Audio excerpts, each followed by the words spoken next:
নমস্কার বন্ধুরা, আমার ইন্দু হেসেলে আপনাদের সবাইকে স্বাগত জানিয়ে আজকের রেসিপি শুরু করছি। তো আজকে আমি বানাবো মটনের একটা রেসিপি বানাবো। তো চলুন বন্ধুরা শুরু করা যাক রান্নাটা। তো আজকে আমি মটনের রেসিপিটা শিলে বাটা মশলা দিয়ে বাটাবো। সমস্ত মশলাই আমি শিলে বেটে মটনটা করব। তো চলুন বন্ধুরা, তার জন্য প্রথমে আমি গোটা গরম মশলা বেটে নেব।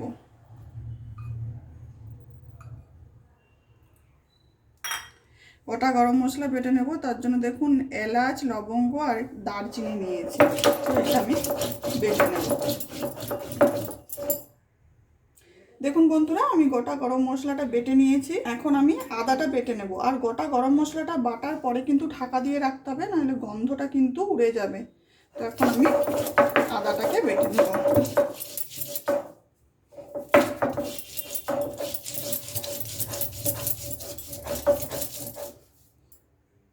আদা বাটা হয়ে গেছে আমার। এখন আমি শুকনো লঙ্কা আর কাঁচা লঙ্কা আর 1 চামচের মতো গোটা জিরে আর 2 চামচের মতো গোটা ধনে আমি জলে ভিজিয়ে রেখেছিলাম, এটা এখন আমি বেটে নেব।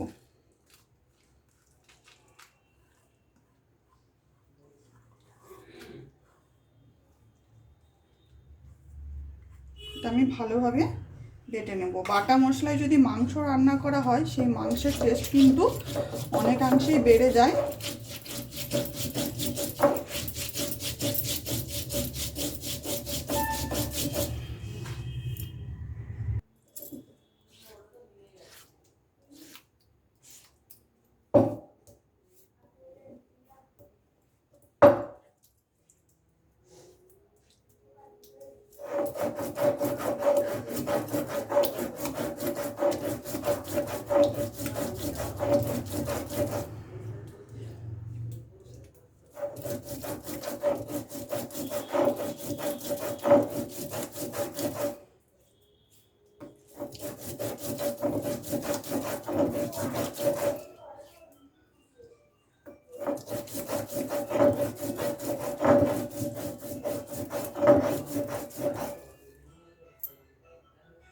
দেখুন বন্ধুরা, আমার জিরে, ধনে, শুকনো লঙ্কা আর কাঁচা লঙ্কা আমি একসাথে ভালো করে বেটে নিয়েছি।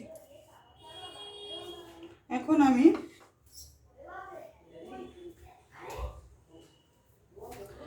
রসুনটা বেটে নেব।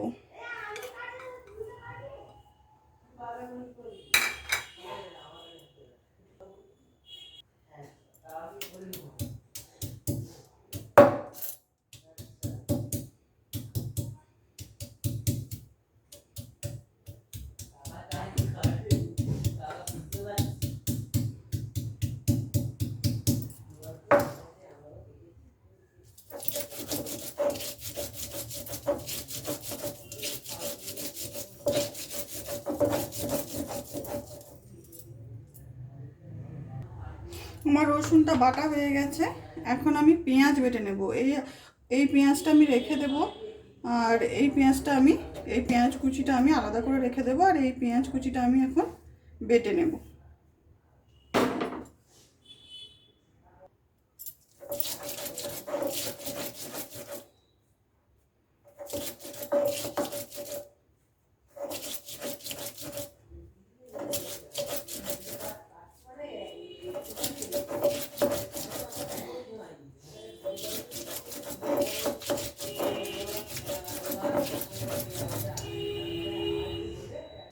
এখন বন্ধুরা, পেঁয়াজটা আমার বাটা হয়ে গেছে।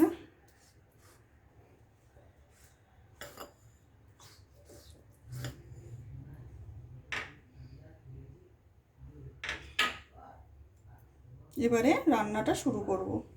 দেখুন বন্ধুরা, আমি 600-র মতো মাটন নিয়ে নিয়েছি। এখন এই মাটনেতে আমি লবণ দেব, পরিমাণ মতো লবণ।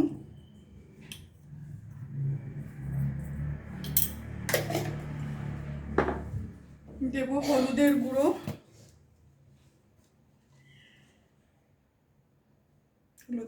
দিয়ে দিলাম। আর দেব 100 গ্রামের মতো টক দই। 600 মাটনেতে আমি 100 গ্রামের মতো টক দই নিয়েছি।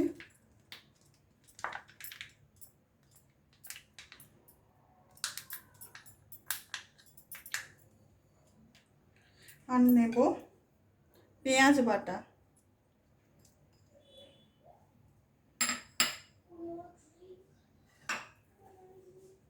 আদা বাটা, অর্ধেকটা আদা বাটা নিয়েছি, অর্ধেকটা আদা বাটা কিন্তু আমি রেখে দিয়েছি, আর অর্ধেকটার মতো, অর্ধেকের একটু কমই নেব রসুন বাটা। এটা ভালোভাবে আমি এখন ম্যারিনেট করে নেব। আর তার সাথে আমি যেটা দেব, এই ম্যারিনেশনের সাথে আমি যেটা দেব,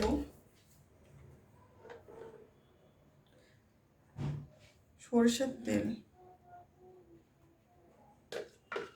2 চামচের মতো সরষের তেল দিয়ে দিলাম। দিয়ে এখন এটা আমি ভালোভাবে মেখে নেব।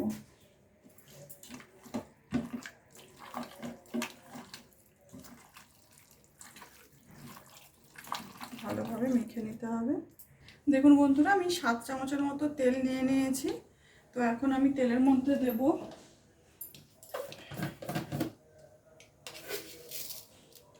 চিনি, দিয়ে দেব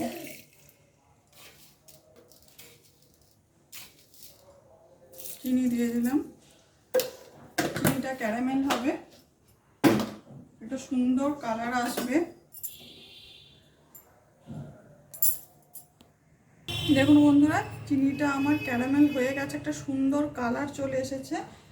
এখন আমি ফোড়নে দেব গোটা জিরে আর 2টো তেজপাতা, আর দিয়ে দেব কুচিয়ে রাখা পেঁয়াজগুলো। আঁচটা কমিয়ে দিয়েছি, গ্যাসের আঁচ একদম কমিয়ে দিয়েছি। এখন আমি পেঁয়াজগুলো দিয়ে দেবো, ভালোভাবে ভাজতে পারবো।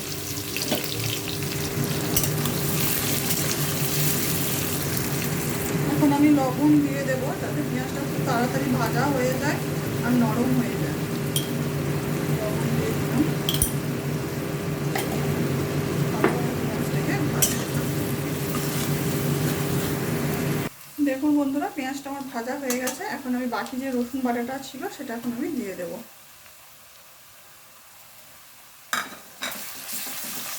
ভালোভাবে ভেজে নেব। এখন আমি যেটা দেব,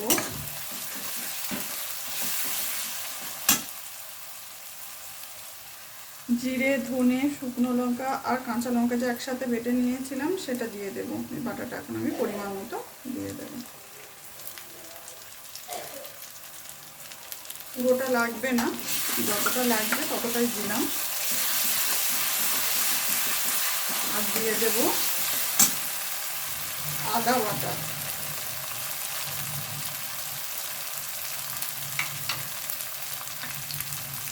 আদা বাটাটা দিয়ে দিলাম। এটা ভালোভাবে মশলাটা আমি কষতে থাকবো। এখানে কিন্তু আপনারা টমেটো কুচিও দিতে পারেন। এখন আমি কাশ্মীরি রেড চিলি পাউডার দিয়ে দেবো, আপনারা লাল লঙ্কার গুঁড়োও কিন্তু দিতে পারেন।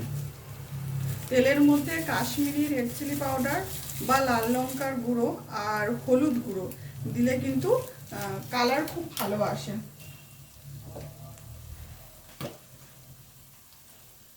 হলুদের গুঁড়ো দিয়ে দিলাম, 2 চামচের মতো দিয়ে দিলাম। ভালোভাবে আঁচটা আমি কমিয়ে দিয়েছিলাম, লো টু মিডিয়ামে রেখে মশলাটা ভালোভাবে কষিয়ে নেব। দেখুন বন্ধুরা, মশলাটা আমার সুন্দর কষানো হয়ে গেছে, তেল ছেড়ে দিয়েছে আর মশলা থেকেও একটা সুন্দর গন্ধ উঠেছে। তো এখন আমি ম্যারিনেট করা মাটনটা দিয়ে দেব।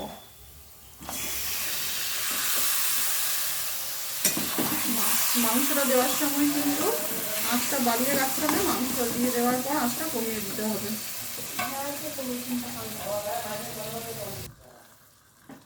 ভালোভাবে এটা আমি এখন আমার মশলার সাথে মাংসটা ভালোভাবে কষিয়ে নেব। আমি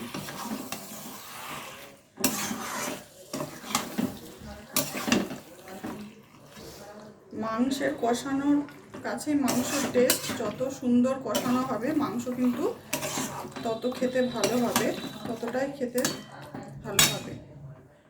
আঁচটা কমিয়ে এখন আমি ঢাকা দিয়ে দেব। মাংসটা আমি ঢাকা দিয়ে লো টু মিডিয়ামে রেখে ভালোভাবে মাংসটা আমি কষিয়ে নেব। আর আমি কিন্তু মাংসে আলু দিলাম না, আপনারা কিন্তু আলুও দিতে পারেন। দেখুন বন্ধুরা, মটনটা থেকে আমার কত সুন্দর তেল ছেড়ে গেছে। তো এইভাবে আমি ঢাকা দিয়ে দিয়ে মটনটা ভালোভাবে কষিয়ে নেব।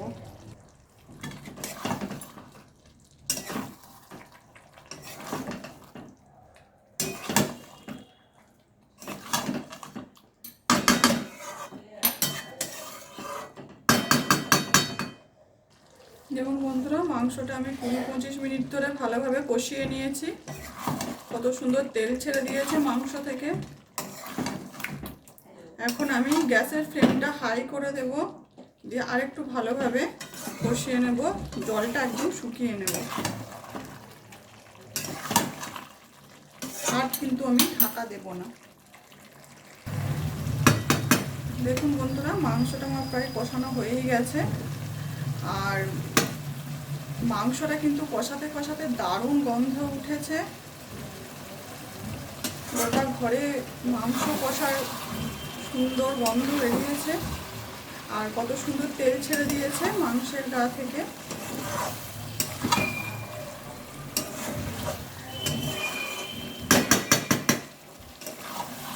বন্ধুরা, আমার রান্না যদি আপনাদের ভালো লেগে থাকে তাহলে কিন্তু অবশ্যই আমাকে কমেন্ট করবেন। আর আমার রান্নাগুলি যদি আপনাদের ভালো লেগে থাকে তাহলে কিন্তু অবশ্যই আমাকে কমেন্ট করবেন, লাইক করবেন এবং চ্যানেলটি সাবস্ক্রাইব করে দেবেন।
দেখুন বন্ধুরা, মাংসটা আমার কষানো হয়ে গেছে।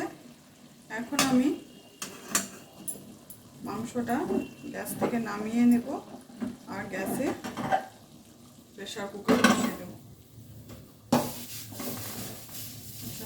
প্রেসার কুকারে আমি গরম জল দিয়েছি।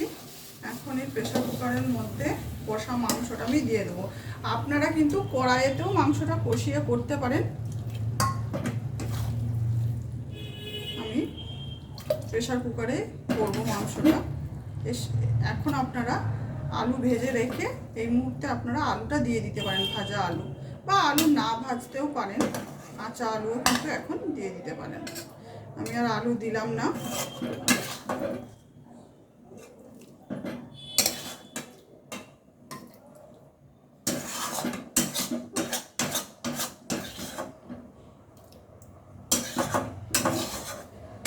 এবারে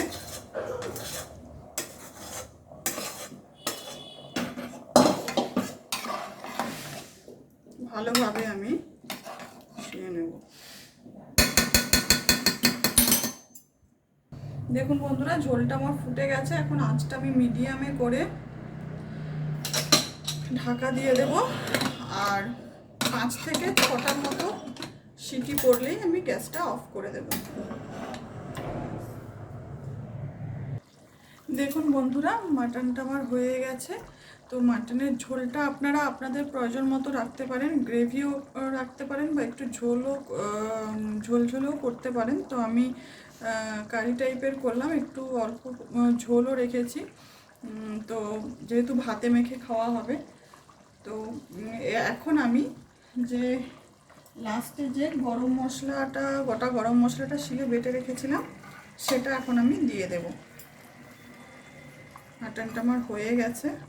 আমি প্রেসার কুকারে ভাপে কিছুক্ষণ রেখেছিলাম, তারপরে কড়াইতে আমি একটু ফুটিয়ে নিয়েছি। প্রেসার কুকার থেকে কড়াই একটু ফুটিয়ে নিয়েছি, কারণ আমি গোটা গরম মশলাটা দিয়ে দিলাম, গোটা গরম মশলাটা। এটাতে কিন্তু মাংসের টেস্টটা আরও বেশি বাড়িয়ে দেবে। আর গ্যাসটা এখন আমি অফ করে দেব। খুব সহজেই কিন্তু আমার মাটনটা হয়ে গেল। তো আপনারাও এইভাবে বানিয়ে খেয়ে দেখবেন এবং কেমন হয়েছে অবশ্যই কিন্তু আমাকে কমেন্টে জানাবেন। তো চলুন বন্ধুরা, আজকের রান্না আমার এই পর্যন্তই। তো দেখা হচ্ছে পরের কোনো একটা রেসিপিতে। সকলে সুস্থ থাকবেন, ভালো থাকবেন। নমস্কার।